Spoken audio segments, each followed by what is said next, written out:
તો એક મહત્વના સમાચાર અમદાવાદથી રાજેન્દ્ર પટેલને કોર્ટમાં હાજર કરવામાં આવ્યા છે। અન્ય ગેટ પરથી રાજેન્દ્ર પટેલને લઈ આવ્યા ઈડીના વકીલોએ વધુ રિમાન્ડની માંગ ન કરી હવે રાજેન્દ્ર પટેલને જેલ હવાલે કરવામાં આવશે।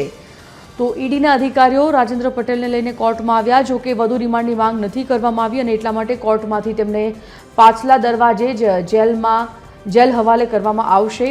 રાજેન્દ્ર પટેલને કોર્ટમાં હાજર કરવામાં આવ્યા હતા।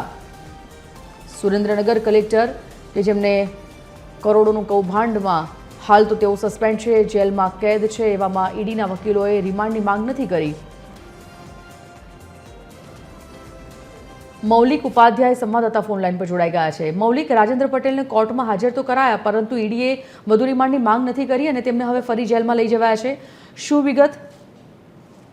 બિલકુલ સંજીવની, જે રીતે સુરેન્દ્રનગરના પૂર્વ કલેક્ટર છે રાજેન્દ્ર પટેલ, તેમની સામે લાંચનો છે તે આક્ષેપ હતો ને તે જ અનુસંધાને 5 દિવસના રિમાન્ડ છે તે મંજૂર છે તે કરવામાં આવ્યા હતા।